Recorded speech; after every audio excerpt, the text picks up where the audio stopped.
வணக்கம். 6 மணி செய்திகளை வழங்குவதற்காக நான் ஸ்ரீராம். பல்வேறு முக்கிய நிகழ்வுகளை தற்போது ஒரு நிமிட செய்திகளாக பார்க்கலாம்.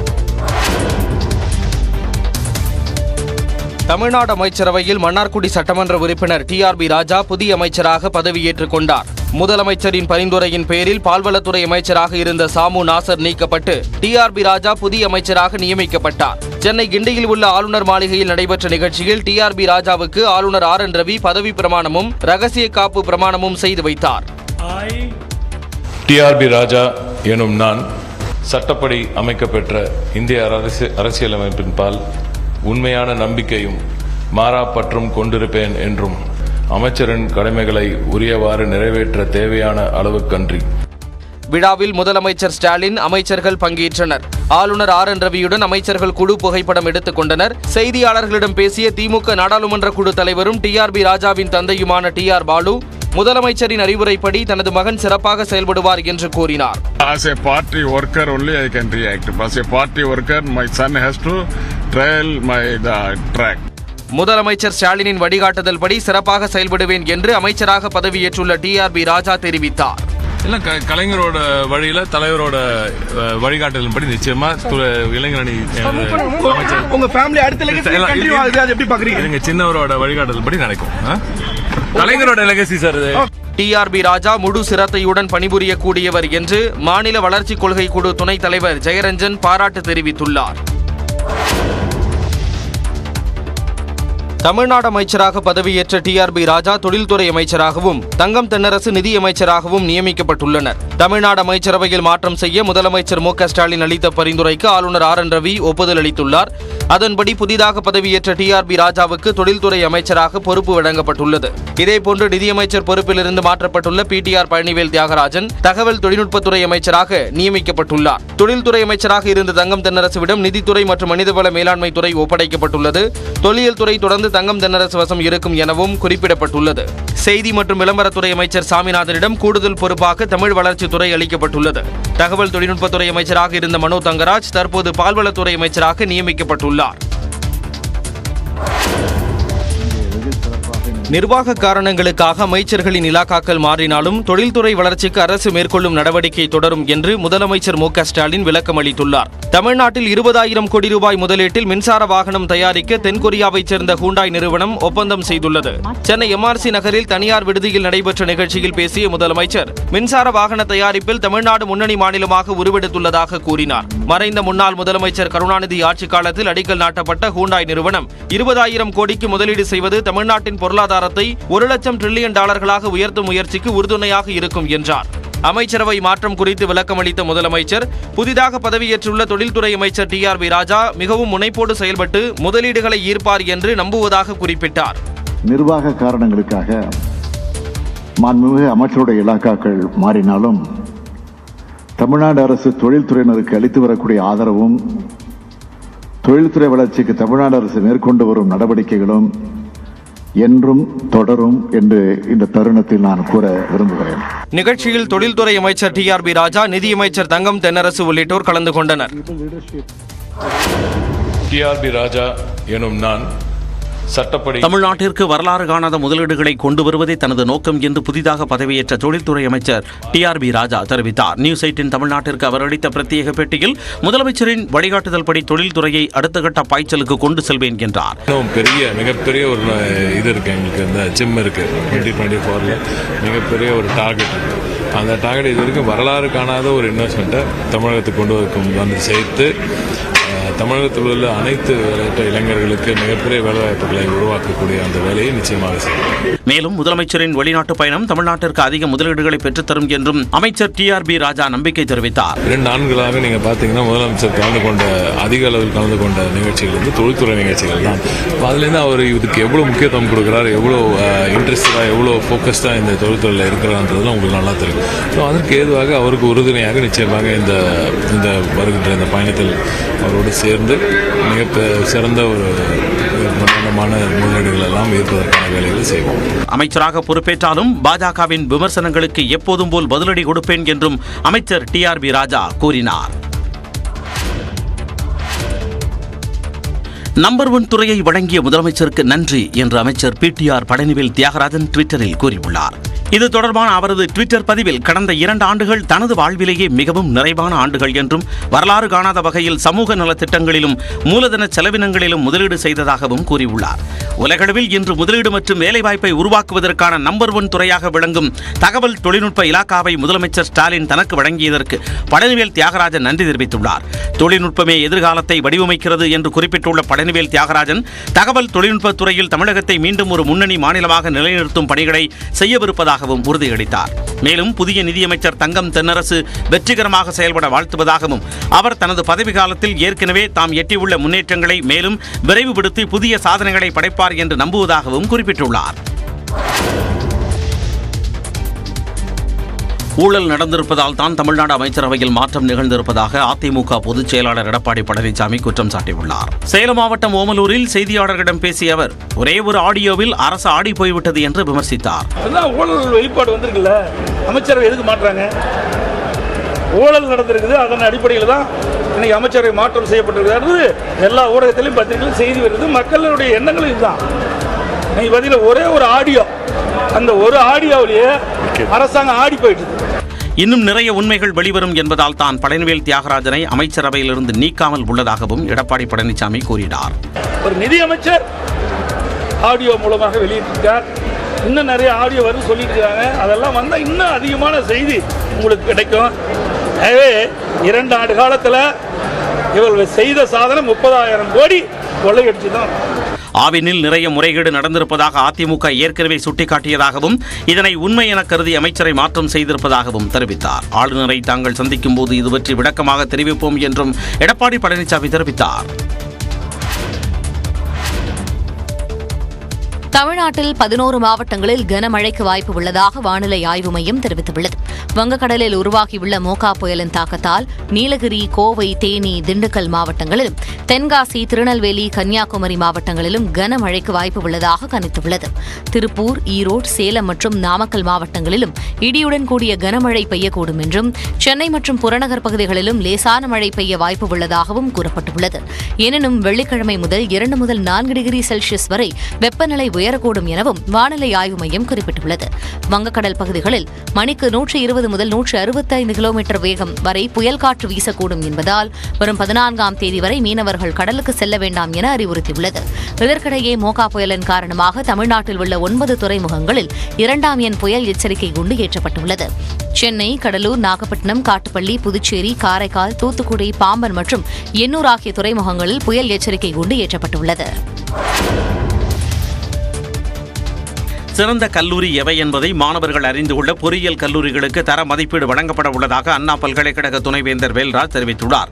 தரத்தோடு விளங்கும் கல்வி நிறுவனங்களையே மாணவர்கள் அதிக அளவில் விருப்பப்படும் இந்த காலகட்டத்தில் அதற்கான முயற்சிகளை அண்ணா பல்கலைக்கழகம் முன்னெடுத்துள்ளது. இந்நிலையில் நியூஸ் 18 தமிழ்நாடு தொலைக்காட்சிக்கு பேட்டியளித்த அண்ணா பல்கலைக்கழக துணைவேந்தர் வேல்ராஜ் பொறியியல் கலந்தாய்வில் மாணவர்கள் சிறந்த கல்லூரி எவை என்பதை தேர்ந்தெடுக்க கல்லூரிகளின் தர மதிப்பீடு இணையதளத்தில் விரைவில் வழங்கப்படும் என்றார்.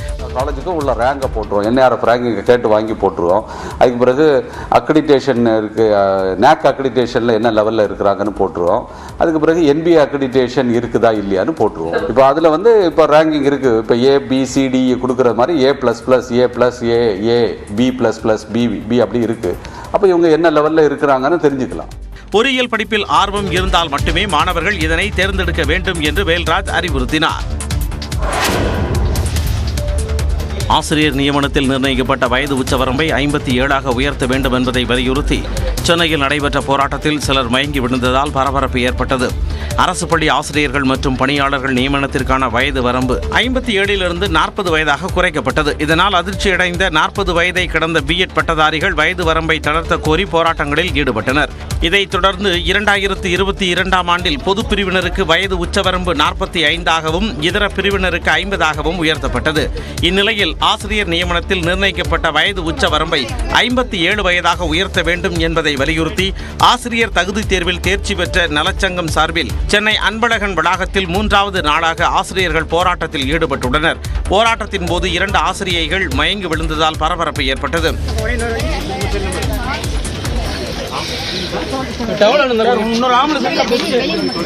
இதனிடையே பாமக மூத்த தலைவர் ஜி.கே. மணி ஆசிரியர்களை நேரில் சந்தித்து ஆதரவு தெரிவித்தார். தேர்ச்சி பெற்ற ஆசிரியர்களை வயது வரம்பை காரணம் காட்டி அரசு காக்க வைக்க கூடாது என ஜி.கே. மணி வலியுறுத்தினார். அரசியல் கட்சி விவகாரத்தில் ஆளுநர் தலையிடக்கூடாது என்று உச்சநீதிமன்றம் கடும் கண்டனம் தெரிவித்துள்ளது. மகாராஷ்டிராவில் சிவசேனாவில் ஏற்பட்ட குழப்பம் காரணமாக அதிருப்தி எம்எல்ஏக்களுடன் வெளியேறிய மூத்த தலைவர் ஏக்நாத் ஷிண்டே பாஜகவுடன் இணைந்து கடந்த ஜூன் மாதம் புதிய கூட்டணி அரசை அமைத்தார்.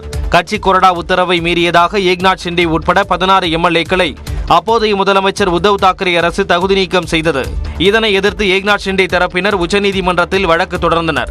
இதேபோன்று நம்பிக்கை வாக்கெடுப்பு நடத்த ஆளுநர் உத்தரவிட்டதை எதிர்த்து உத்தவ் தாக்கரே அணி தரப்பிலும் வழக்கு தொடரப்பட்டது. இந்த வழக்குகளை விசாரித்த தலைமை நீதிபதி சந்திரசூட் தலைமையிலான அரசியல் சாசன அமர்வு கூடுதல் நீதிபதிகள் கொண்ட வேறு அமர்வுக்கு மாற்றி உத்தரவிட்டுள்ளது. மேலும் அரசியல் கட்சி விவகாரம் மற்றும் உட்கட்சி பூசல்களில் தலையிட ஆளுநருக்கு அரசியலமைப்பு சட்டம் அதிகாரம் அளிக்கவில்லை என்று கூறிய நீதிபதிகள் உட்கட்சி விவகாரங்களை தீர்த்து வைப்பதற்கு நம்பிக்கை வாக்கெடுப்பை பயன்படுத்தி இருக்கக்கூடாது என்றும் கண்டனம் தெரிவித்தனர். நம்பிக்கை வாக்கெடுப்புக்கு முன்னதாகவே முதலமைச்சர் பதவியை உத்தவ் தாக்கரே ராஜினாமா செய்துவிட்டதால் அவரது தலைமையிலான அரசை மீண்டும் அமைக்கும்படி உத்தரவிட முடியாது என்றும் உத்தவ் தாக்கரே ராஜினாமா செய்ததால் ஏக்நாத் ஷிண்டே தலைமையிலான கூட்டணியை ஆட்சியமைக்க ஆளுநர் அழைத்தது சரிதான் என்றும் நீதிபதிகள் தெரிவித்தனர். டெல்லியில் மக்களால் தேர்ந்தெடுக்கப்பட்ட அரசுக்கே நிர்வாகத்தில் அதிகாரம் உள்ளது என உச்சநீதிமன்றம் தீர்ப்பு வழங்கியுள்ளது. நிர்வாக அதிகாரங்களை மத்திய அரசு எடுத்துக் கொள்ளாமல் இருப்பதை உறுதி செய்ய வேண்டும் என டெல்லி அரசு உச்சநீதிமன்றத்தில் வழக்கு தொடர்ந்தது. இந்த வழக்கில் உச்சநீதிமன்ற தலைமை நீதிபதி சந்திரசூட் தலைமையிலான 5 நீதிபதிகள் கொண்ட அரசியல் சாசன அமர்வு அதிரடி தீர்ப்பை வழங்கியுள்ளது. அதன்படி மக்களால் தேர்ந்தெடுக்கப்பட்ட அரசுக்கே நிர்வாகத்தில் முழு அதிகாரம் உள்ளது என தெரிவிக்கப்பட்டுள்ளது. IAS அதிகாரிகள் நியமனத்தில் உத்தரவு பிறப்பிக்கும் அதிகாரமும் டெல்லி அரசுக்கு உள்ளது என கூறப்பட்டுள்ளது. தொடர்ந்து மத்திய அரசின் உரிமைகளை உறுதிப்படுத்தும் வகையில் டெல்லி அரசு செயல்பட வேண்டும் எனவும் தெரிவிக்கப்பட்டுள்ளது. டெல்லியில் துணைநிலை ஆளுநருக்கு அதிகாரம் என்ற மத்திய அரசின் வாதத்தை உச்சநீதிமன்ற அரசியல் சாசன அமர்வு நிராகரித்து உத்தரவு பிறப்பித்தது. மேலும் பல்வேறு செய்திகளை பார்க்கலாம் சிறிய இடைவேளைக்கு பிறகு.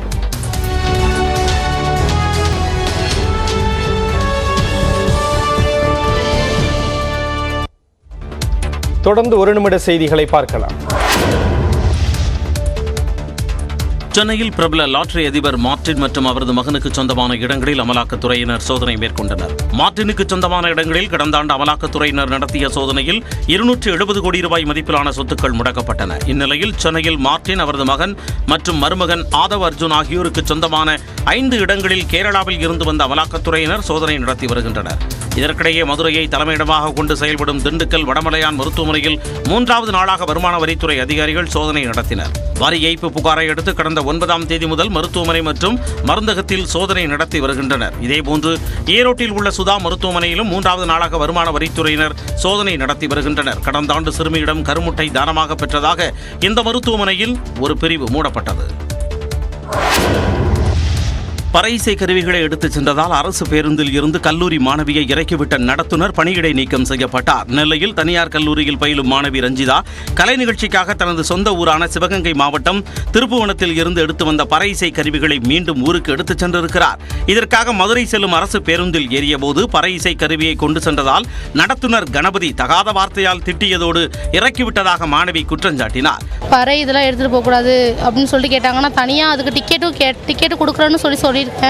அப்புறம் அவங்க என்ன சொன்னாங்கன்னா, நீ இதை இறக்குறியா தூக்கி தூர விசவா அப்படின்னு சொல்லிட்டு திட்டினாங்க. அது என்னையும் அன்வான்டாக திட்டினாங்க.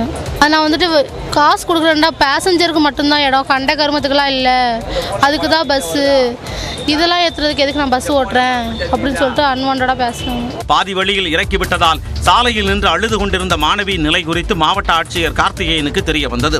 மேலும் நடுரோட்டில் இறக்கிவிட்ட நடத்துனர் மீது நடவடிக்கை எடுக்க வேண்டும் எனவும் பாதிக்கப்பட்ட மாணவி கோரிக்கை விடுத்தார். இந்த சூழலில் பேருந்து நடத்துனர் கணபதி பணியிடை நீக்கம் செய்யப்பட்டார். மேலும் அவர் மீது துறை ரீதியான விசாரணை நடைபெற்று வருவதாக அரசு போக்குவரத்து கழக அதிகாரிகள் தெரிவித்தனர். சத்தீஸ்கர் மாநிலத்தில் திருமண நிகழ்ச்சியின் போது நடனமாடியவர் மேடையிலேயே மயங்கி விழுந்து உயிரிழந்த சம்பவம் அதிர்ச்சியை ஏற்படுத்தியுள்ளது. சத்தீஸ்கர் மாநிலத்தில் உள்ள பொதுத்துறை நிறுவனமான பிலா எகு ஆலையில் மேலாளராக பணியாற்றிய திலீப் என்பவர் டல்லி ராஜரா நகரில் தனது உறவினரின் திருமணத்திற்காக சென்றார். விழாவின் போது இசைக்கப்பட்ட பாடல்களுக்கு அவர் உற்சாகமாக நடனமாடினார்.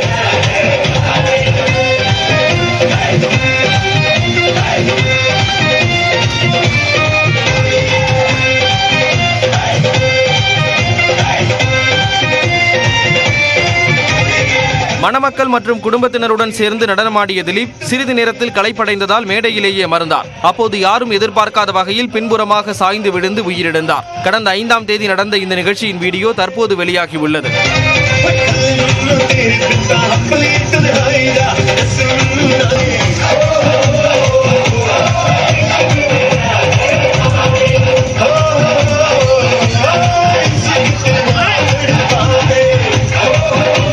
கலகலப்பாக நடனமாடியவர் சிறிது நேரத்தில் மேடையிலேயே மயங்கி விழுந்து மரணமடைந்த சம்பவம் அதிர்ச்சியை ஏற்படுத்தியுள்ளது. இந்திய மல்யுத்த கூட்டமைப்பு தலைவர் பிரிஜ்பூஷன் சரண் சிங் மீது பாலியல் புகார் கூறிய சிறுமி நீதிபதி முன்பு வாக்குமூலம் அளித்துள்ளார். பாஜக எம்பியும் இந்திய மல்யுத்த கூட்டமைப்பின் தலைவருமான பிரிஜ்பூஷன் சரண் சிங் சிறுமி உட்பட மல்யுத்த வீராங்கனைகள் 7 பேருக்கு பாலியல் தொல்லை கொடுத்ததாக குற்றச்சாட்டு எழுந்தது. இந்த புகார் மீது நடவடிக்கை எடுக்காமல் காலம் தாழ்த்துவதாக குற்றம் சாட்டி டெல்லி ஜந்தர் மந்தரில் பஜ்ரங் புனியா, சாக்ஷி மாலிக், வினேஷ் போகத் உள்ளிட்ட மல்யுத்த வீரர்கள் மற்றும் வீராங்கனைகள் போராட்டம் நடத்தி வருகின்றனர். பிரிஜ்பூஷன் மீது டெல்லி காவல்துறை வழக்கு பதிவு செய்துள்ள நிலையில் அவரை கைது செய்யும் வரை போராட்டம் தொடரும் என மல்யுத்த வீரர்கள் மற்றும் வீராங்கனைகள் அறிவித்துள்ளனர். இந்நிலையில் பிரிஜ்பூஷன் மீது குற்றம் சாட்டிய சிறுமி குற்றவியல் நடைமுறை சட்டம் 164வது பிரிவின்படி மாஜிஸ்ட்ரேட் நீதிமன்ற நீதிபதி முன்பு வாக்குமூலம் அளித்தார். இதேபோன்று மீதமுள்ள 6 பெண்களிடம் வாக்குமூலம் பெறப்பட உள்ளது.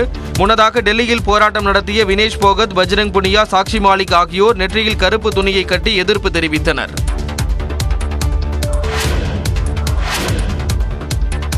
சென்னை மெட்ரோ ரயில் திட்ட அறிக்கையில் மேற்கொள்ளப்படும் திருத்தங்களை அதன் இணையதளத்தில் உடனுக்குடன் பதிவேற்றம் செய்ய வேண்டும் என்று சென்னை மெட்ரோ ரயில் நிறுவனத்திற்கு சென்னை உயர்நீதிமன்றம் உத்தரவிட்டுள்ளது. சென்னை மெட்ரோ ரயில் திட்டத்தின் 2வது கட்டத்தில் மாதவரம் முதல் சோழிங்கநல்லூர் வரையிலான தடத்தில் தபால் பெட்டி நிறுத்தம் அமைக்க திட்டமிடப்பட்டுள்ளது. பின்னர் தபால் பெட்டி நிறுத்தம் நீக்கப்பட்டு முராரி மருத்துவமனை நிறுத்தம் அமைக்கும் வகையில் திட்டம் மாற்றப்பட்டது. இதனை எதிர்த்து கே நகர் குடியிருப்பு வாசிகள் சங்கம் சார்பில் சென்னை உயர்நீதிமன்றத்தில் வழக்கு தொடரப்பட்டது. அதில் தபால் பெட்டி நிறுத்தத்தை கைவிடுவதற்கு முன்பு மெட்ரோ நிர்வாகம் முறையாக அறிவிக்கவில்லை என்று குற்றம் சாட்டப்பட்டது. மேலும் தங்கள் குடியிருப்புகளின் கீழ் சுரங்கப்பாதை அமைக்கும் பணிகளுக்கு தடை விதிக்க வேண்டும் என குறிப்பிடப்பட்டிருந்தது. மனுவை விசாரித்த உயர்நீதிமன்றம் தபால் பெட்டி மெட்ரோ நிலையம் அமைக்கும் பணியை நிறுத்தியதற்கான காரணத்தை பதில் மனுவாக தாக்கல் செய்ய உத்தரவிட்டனர். அண்மை செய்திகளுக்கு தொடர்ந்து இணைந்திருங்கள். இது நியூஸ் 18 தமிழ்நாடு.